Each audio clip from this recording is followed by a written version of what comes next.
샬롬, 주님의 은혜와 평화를 빕니다. 오늘은 사순절 세 번째 주일입니다. 각자 처소에서 예배드리시는 나의 사랑하는 교회 여러분 모두에게 주님의 평화와 은혜가 가득하시기를 기원합니다. 오늘은 영혼의 어두운 밤이라는 제목으로 말씀을 함께 나누도록 하겠습니다.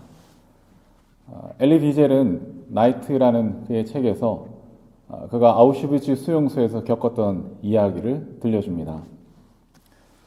비밀경찰은 두 유대인 남자와 한 소년을 회집한 포로들 앞에서 교수대에 매달았다. 두 남자는 빨리 죽었지만 그 소년의 죽음의 투쟁은 반시간이나 걸렸다. 이때 내 뒤에 서 있던 사람이 하나님은 어디에 있는가? 그가 어디에 계시는가? 하고 물었다. 오랜 시간이 지난 뒤에도 그 소년이 여전히 밧줄에 매여 괴로워하고 있을 때 나는 그 남자가 다시 하나님은 지금 어디에 있는가 하고 말하는 것을 들었다. 하나님은 어디에 계시는가? 그가 어디에 계시는가? 라는 이 하나님에 대한 하나님의 부재에 대한 질문은 어쩌면 교수대에 매달리는 고통보다 더 큰 비수가 되어 비젤의 마음을 깊이 찔렀던 것 같습니다. 그런데 오늘 본문에 나오는 제자들도 이 하나님의 부재에 대한 문제 때문에 당황하고 또 힘들어하는 것 같습니다. 요한복음 14장에서 17절에 걸쳐서 아버지께로 돌아가시기 전 마지막 고별 설교를 하고 계시는데요. 예수님은 제자들에게 앞으로 닥칠 일에 대해서 예고를 하십니다. 2절을 같이 읽겠습니다. 사람들이 너희를 회당에서 내쫓을 것이다. 그리고 너희를 죽이는 사람마다 자기네가 하는 그러한 일이 하나님을 섬기는 일이라고 생각할 때가 올 것이다. 생각만 해도 오금이 저려오는 예고의 말씀이 아닐 수 없습니다. 사람들이 회당에서 내쫓는다, 즉 유대교에서 출교한다고 합니다.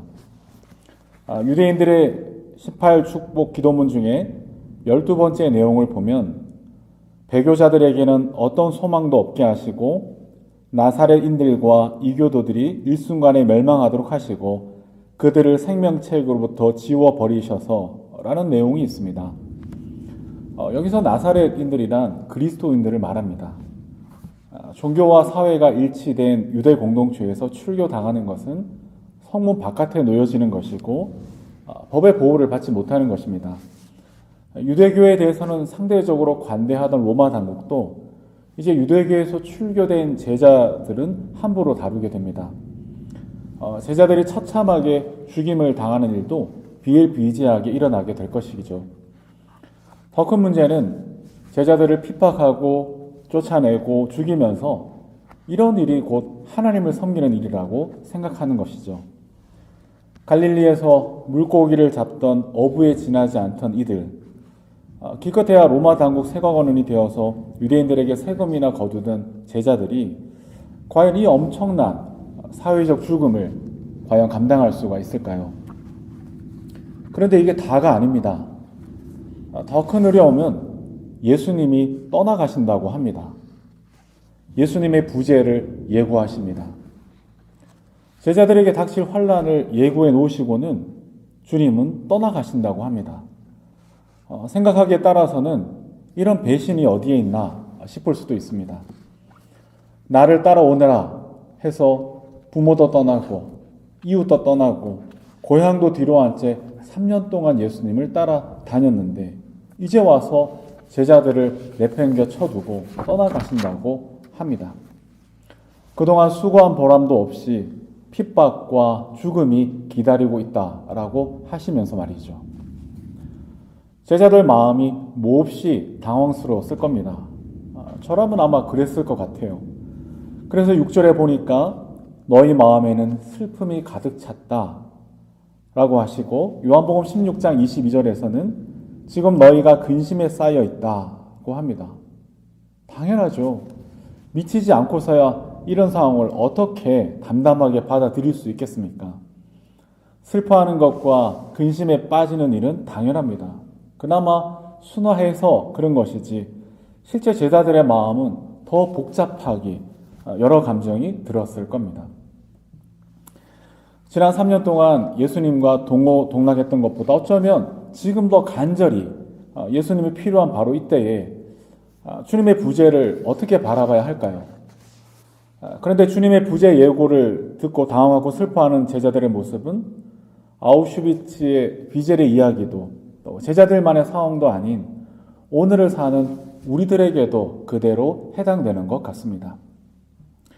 하나님은 어디에 계시는가, 그가 어디에 있는가 하는 이 하나님의 부재에 대한 질문은 오늘날에도 유효한 것이죠. 우리 삶에는 끊이지 않고 환난이 찾아오고 고통이 떠나지 않는 것 같습니다. 오랜 시간에 걸쳐서 이런 일들이 반복되면 빛 한 점 없는 깜깜한 동굴을 지나는 것 같은 답답한 심정이 되어버립니다.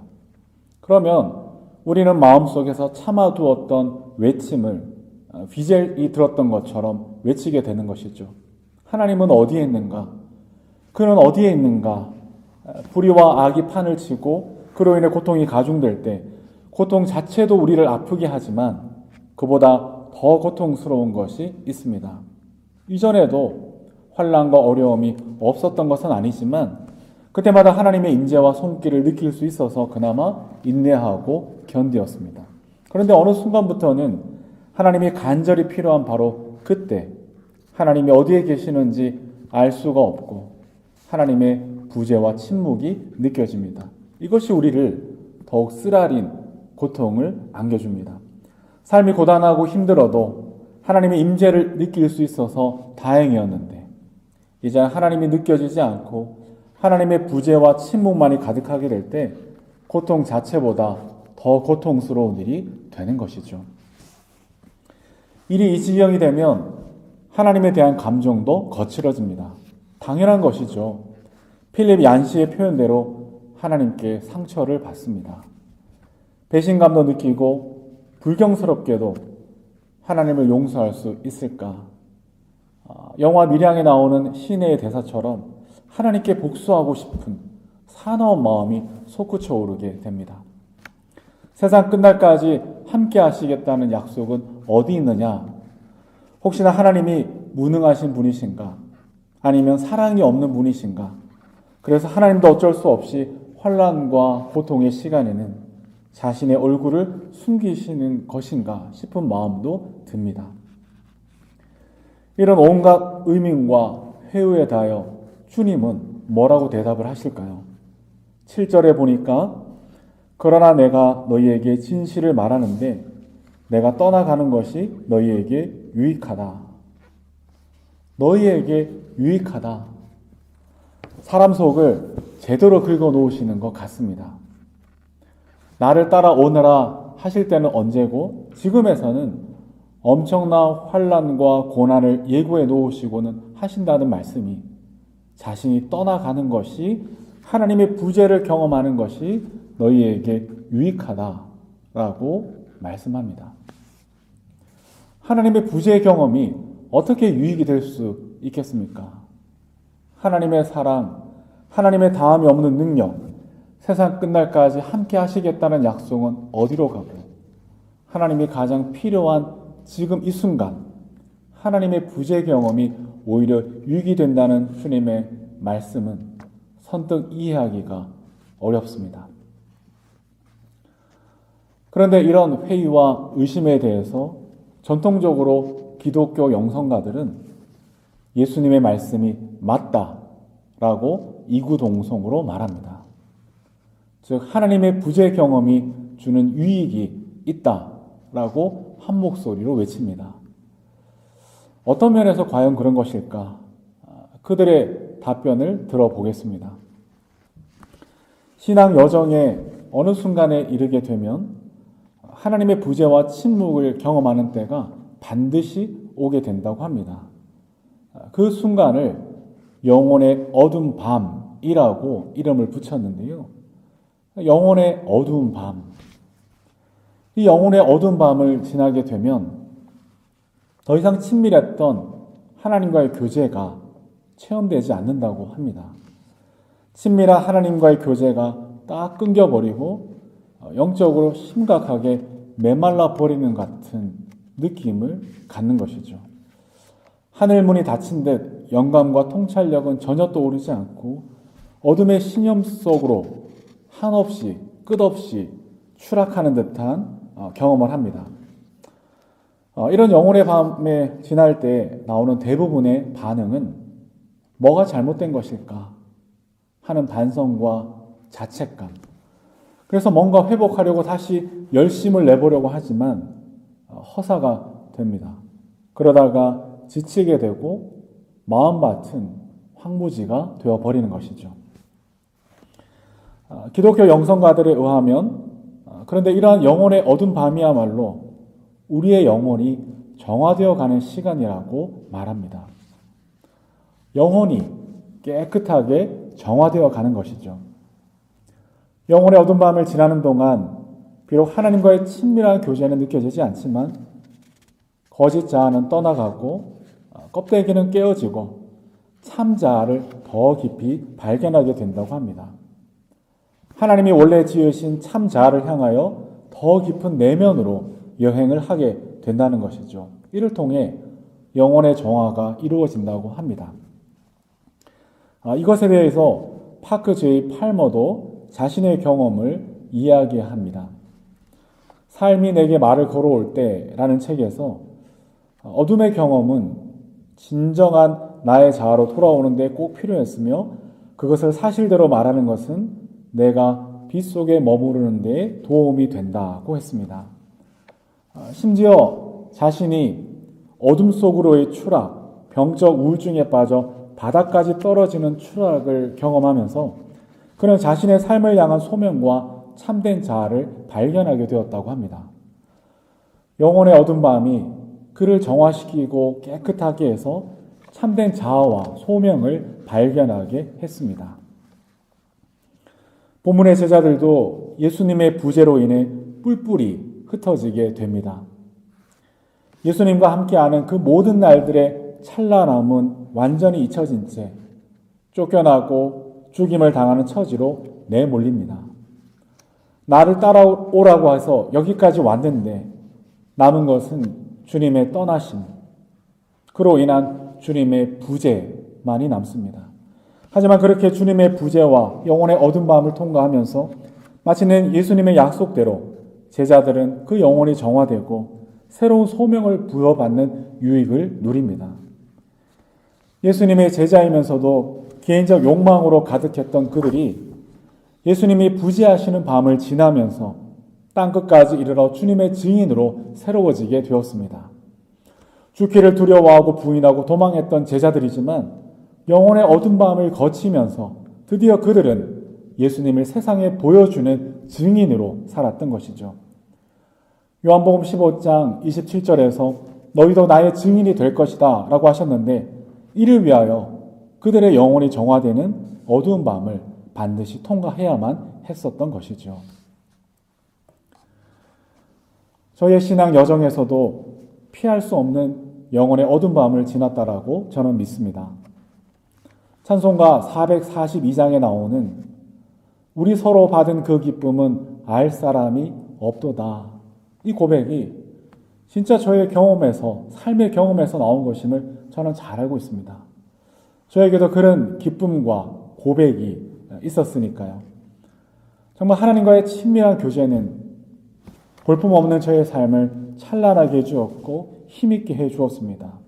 근데 어느 날인가부터 특히 환란의 폭풍이 삶의 밑바닥으로부터 사정없이 뒤흔들어 놓는데 하나님의 임재가 딱 끊겨버리고 시면의 어둠으로 한없이 추락하고 하나님의 깊은 부재와 무거운 침묵을 경험했습니다. 일명 영혼의 어두운 밤에 걸린 것이죠. 정말 죽을 것 같았습니다. 아니 사실상 죽음을 경험합니다. 스스로 목숨을 끊는 일이 남의 일만은 아니구나 싶었습니다. 끝을 가늠할 수 없는 어둠으로의 추락, 병적 우울증에 빠져 바닥까지 떨어지는 추락이 남의 일이 아니라 나의 일이 될 수도 있다는 것을 알게 되었습니다. 하지만 그렇게 영혼의 어두운 밤을 지나면서 정말 영혼은 정화되어지고 새로운 소명과 참자의 모습이 수면 위로 떠오르는 것을 봅니다. 더 이상 비전이라는 명목하에 그럴듯하게 포장된 개인적 욕망의 투사가 아니라 하나님 나라의 변혁을 위한 교회됨의 뜻을 생각하게 됩니다. 지극히 작은 자 하나에게 한 것이 곧 내게 한 것이다 라는 말씀이 이해가 되면서 성도 한 사람 한 사람을 오늘 나를 찾아오시는 예수님으로 배우게 되는 것이죠. 보고 싶은 여러분, 감당하기 버거운 근심과 슬픔을 겪고 있습니까? 거기에 더해 하나님이 어디에 계시는지, 하나님의 부재와 침묵에 더욱 답답하십니까? 감히 속단하기는 어렵지만 만일 하나님의 부재와 침묵을 느끼는 상황이라면 혹시나 우리가 영혼의 어두운 밤을 지나고 있는 것은 아닌지, 이 상황을 새롭고 낯설게 바라볼 수는 없겠는지요? 만일 그렇게 우리가 바라볼 수 있다면 영혼의 어두운 밤은 우리를 결코 질식시키지 못합니다. 대신에 거짓 자아는 떠나가고 새로운 소명과 참된 자아가 선명하게 다가오는 정화의 밤을 누리게 될 것이라 믿습니다. 또 한 가지, 하나님의 부재와 침묵으로 가득한 이 영혼의 어두운 밤을 지날 때 도대체 어떤 일이 일어나는 것일까? 이에 대해 토마스 머튼은 이렇게 얘기합니다. 우리는 영혼의 어두운 밤을 지날 때 하나님의 부재가 느껴지고 하나님이 아무런 말씀도 하지 않으시는 것 같아서 낙심이 됩니다만, 하지만 사실은 하나님이 침묵하시는 것이 아니고 지금까지와는 전혀 다른 새로운 언어, 낯선 방식으로 말씀하시기 때문이라고 그는 말합니다. 하나님이 침묵하시는 것이 아니고 새로운 언어, 낯선 방식으로 말씀하기 시작하셨다라는 것이죠. 그래서 우리가 잘 못 알아듣고 있다고 합니다. 따라서 우리가 하나님의 말씀을 깨닫기 위해서는 새로운 언어, 낯선 방식을 배워야 한다라고 합니다. 고린도전서 13장 11절에 보면 내가 어릴 때에는 말하는 것이 어린아이와 같고 깨닫는 것이 어린아이와 같고 생각하는 것이 어린아이와 같았습니다. 그러나 어른이 되어서는 어린아이의 일을 버렸습니다. 영적 성장을 향해 발돋움하려면 어린아이의 언어를 버리고 이제 어른의 언어를 배워야 합니다. 하나님은 더 이상 어린아이의 언어가 아닌 어른의 언어, 낯선 방식으로 우리에게 말씀하십니다. 그래서 이제 우리는 새로운 언어를 배워야 하고 낯선 방식에 익숙해져야 하는 것이죠. 그만큼 우리가 자랐기 때문이고 또한 자라가야 하기 때문인 줄로 압니다. 이것에 대한 예수님의 말씀을 들어보겠습니다. 7절을 같이 읽습니다. 그러나 내가 너희에게 진실을 말하는데 내가 떠나가는 것이 너희에게 유익하다. 내가 떠나가지 않으면 보혜사가 너희에게 오시지 않을 것이다. 그러나 내가 가면 보혜사를 너희에게 보내주겠다고 하십니다. 예수님이 떠나가셔야 보혜사 성령님께서 오신다고 하십니다. 그러면 예수님의 부재와 성령님의 임재라는 그 리듬 속에서 보혜사 성령님은 무슨 말씀을 하실까? 13절에서 15절까지 같이 읽어보겠습니다. 그러나 그분 곧 진리의 영이 오시면 그가 너희를 모든 진리 가운데로 인도하실 것이다. 그는 자기 마음대로 말씀하지 않으시고 듣는 것만 알려주실 것이요 앞으로 올 일들을 너희에게 알려주실 것이다. 또 그는 나를 영광되게 하실 것이다. 그가 나의 것을 받아서 너희에게 알려주실 것이기 때문이다. 아버지께서 가지신 것은 다 나의 것이다. 그렇기 때문에 내가 성령이 나의 것을 받아서 너희에게 알려주실 것이라고 말한 것이다. 여기서 반복되는 말이 있습니다. 성령이 너희에게 알려주신다고 하십니다. 무엇을요? 예수님의 것을 듣고 받아서 알려주십니다. 그런데 예수님의 것은 아버지의 것이라고 합니다. 다시 말하면 성령님께서는 자기 마음대로 알려주시지 않고 예수님으로부터 받은 하나님의 뜻을 받아서 너희에게 알려주신다라고 하시는 것이죠. 이제부터는 예수님으로부터 받은 하나님의 뜻을 성령님의 언어로 우리에게 계시해 주시는 것입니다. 내 숨결보다 더 가까이 내 안에 계시는 성령님이 오셔서 주님의 빛을 밝혀주십니다. 이전에는 보이는 하나님을 통하여 들었는데 이제는 보이지 않는 성령님의 언어를 통해서 깨닫게 됩니다. 2000년 전 이스라엘 지역이라는 역사적 예수를 초월해서 내 숨결보다 더 가까이 내 안에 계시는 성령 하나님을 통하여 실시간으로 우리에게 알려주시는 것입니다. 만일에 예수님이 떠나가시지 않고 계속 이스라엘에 머물렀으면 어떻게 되었을까? 하나님의 뜻을 듣기 위해 우리는 그곳으로 가야 합니다. 예수님이 사용하신 아람어를 배워야 하고요. 종교적 언어에 익숙해야 합니다. 하지만 예수님의 부재로 인해 성령님이 오시고 성령의 언어로 새롭게 말씀하십니다. 성령의 언어는 종교적 언어에 국한되지 않습니다. 심지어 말과 글에도 제한되지 않습니다. 일상의 모든 자리와 현실에서 우리는 성령의 언어를 들을 수가 있고 하나님의 뜻을 깨달을 수 있게 되어진 것이죠. 신약 성경이 헬라어로 쓰여질 때 사용된 헬라어가 종교적 언어도 아니었고 고급진 언어가 아니었습니다. 시장통에서 사용하던 일상의 언어, 일반의 언어라는 것은 결코 우연이 아닙니다. 성령님의 언어는 죽은 언어가 아니고 살아있는 언어, 우리 일상 곳곳에서 누구나 들을 수 있는 언어였던 것이죠. 이처럼 토마스 머튼에 의하면 영혼의 어두운 마음은 하나님이 숨어버리시는 것이 아니라 성령의 언어와도 같은 전혀 새롭고 낯선 방식으로 말을 걸어오시는 하나님의 시간입니다. 이것은 분명 새롭고 낯선 하나님의 소통 방식이 아닐 수가 없습니다. 하나님의 부재를 경험하는 이 영혼의 어두운 밤을 지날 때 이전에는 우리가 알지 못했던 전혀 새롭고 낯선 방식으로 하나님은 우리와의 소통을 이어가시는 것이죠. 저는 이 토마스 머튼의 말대로 영혼의 어두운 밤을 지나는 동안 전혀 새롭고 낯선 방식으로 소통하시는 하나님의 임재를 경험하게 되었다고 믿습니다. 사실 제가 겪은 영혼의 어두운 밤은 위로받기를 거절하는 밤이었습니다. 위로받기를 거절할 만큼 어둠의 심연은 깊었고 영적 우울증은 바닥까지 내려갔습니다. 오직 하나의 소원은 하나님이 한 말씀만 해주시기를, 그러면 살 수 있을 것 같은 마음으로 간절히 하나님의 한 말씀을 간구했습니다. 그러나 끝끝내 깊은 부재와 무거운 침묵을 느꼈을 뿐입니다. 앞으로 교회나 다닐 수 있을까 싶은 마음까지 들었습니다. 분노와 배신감이 상처가 되었습니다. 그런데요, 하나님은 더 이상 느껴지지 않는데 이곳저곳에서 사람들이 다가왔습니다. 심지어 20년 전에 소식이 끊겼던 분들이 수소문 끝에 저를 찾아냈다고 하시면서 오랫동안 실제적 도움을 주곤 하셨습니다. 왜 그렇게 하냐 물었더니 하나님이 그런 마음을 주셨다라고 해요. 한두 명이 아니고 한두 번의 우연이 아니고 이런 우연이 반복되었습니다.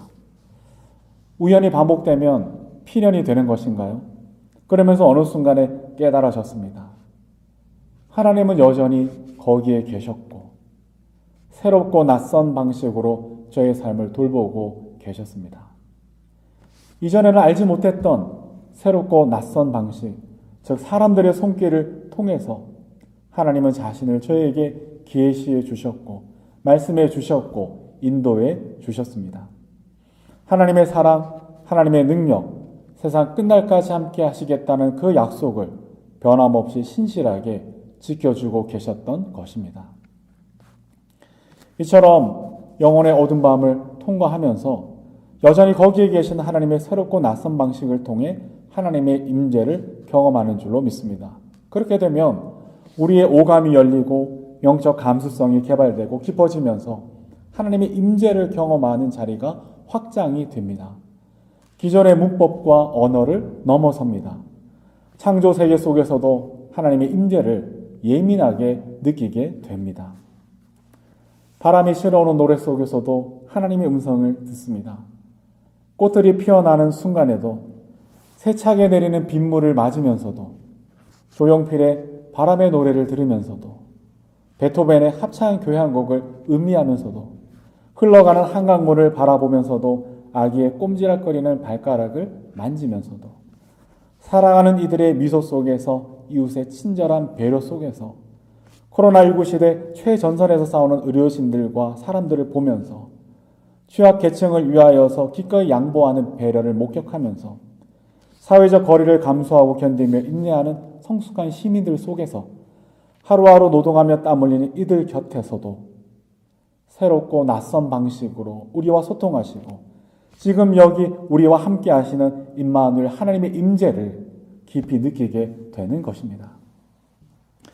이런 하나님의 임재를 새롭고 낯선 방식으로 느끼면서 우리가 알게 되는 것이 한 가지 있습니다. 하나님의 함께 하심, 임마누엘 하나님을 우리가 깊이 경험하게 되는 것이죠. 32절에서 예수님이 말씀하십니다.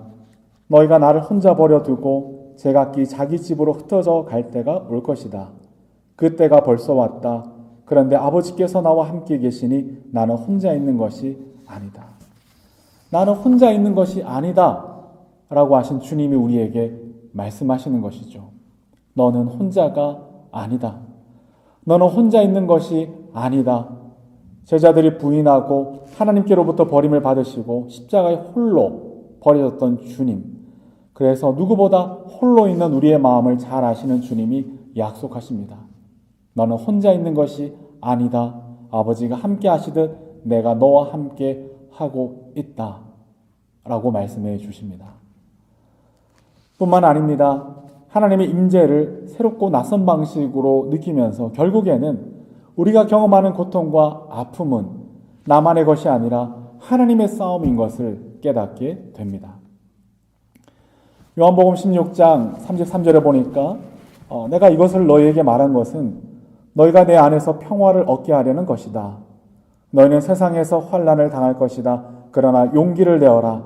내가 세상을 이겼다 하십니다. 내가 세상을 이겼다 하십니다. 그러니까 환난을 당해도 용기를 내라. 그래서 주님이 이야기하십니다. 주님이 말씀하시는 것은 이미 세상을 이기셨기 때문이라는 것이죠. 다시 말하면 우리가 비록 영혼의 어두운 밤을 보낸다 하더라도 이것은 더 이상 나만의 싸움이 아니라 하나님의 싸움이고 하나님이 이루신 승리가 곧 나의 승리라는 것을 새롭고 낯선 방식 속에서 깨닫게 되는 것입니다. 예수원의 대천적 신부님이 이것에 대해 증언해 주셨습니다.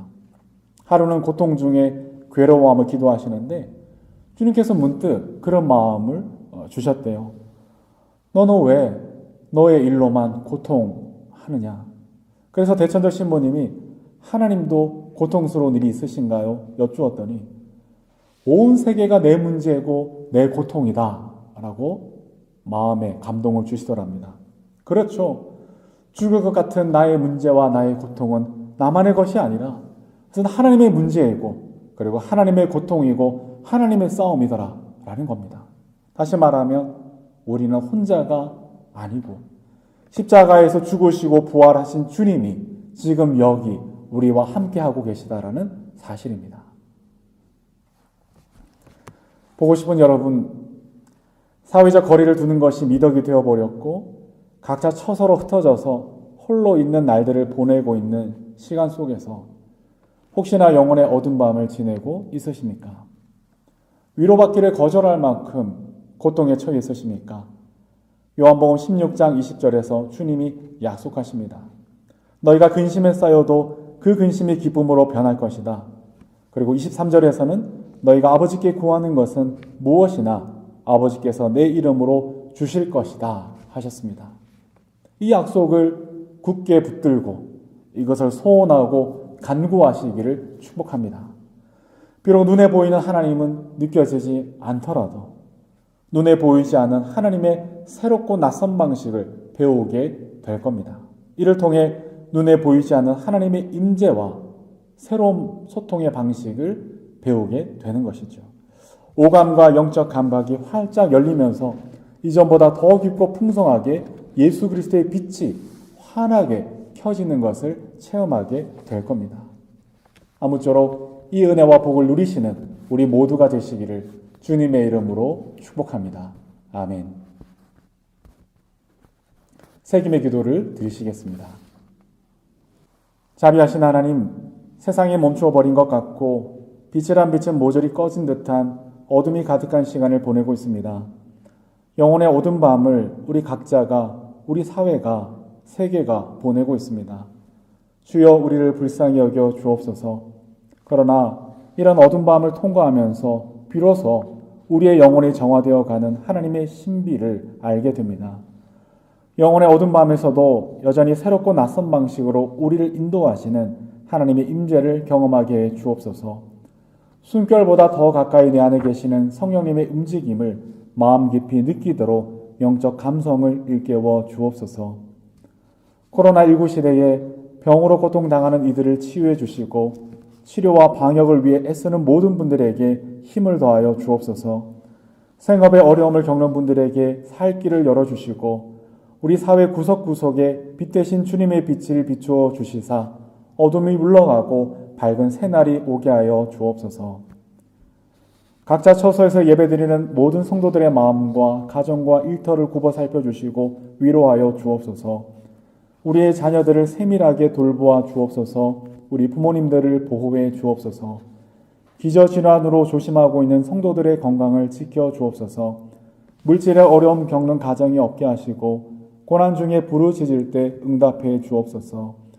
기쁨으로 얼굴과 얼굴을 대면하여 만날 날을 고대하며 다시 만나는 그날까지 삶의 각 처소에서 우리 안에 밝혀주신 주님의 빛을 들고 세상으로 나아가는 우리 모두가 되게 하여 주옵소서. 빛 되신 예수님의 이름으로 기도드립니다. 아멘.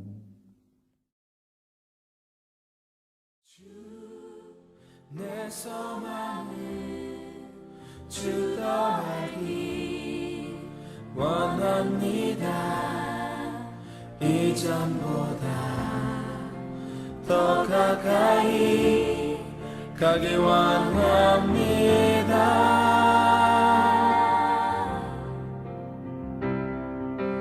오 주의 품에 기대기만 원합니다.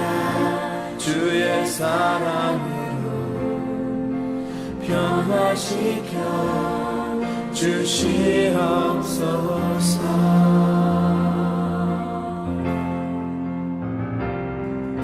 주 내 소망을 주도 알기 원합니다.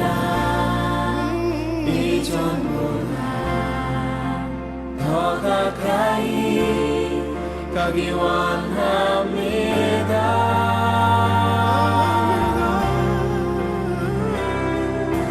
오 주의 품에 기대기만 원합니다. 주의 사랑으로 변화시켜 주시옵소서.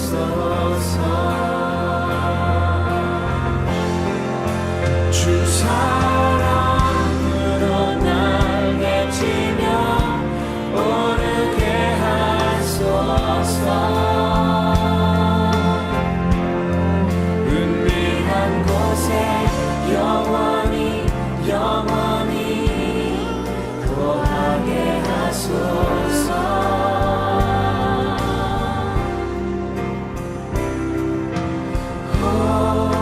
주의 사랑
네, 교회 소식 나누겠습니다.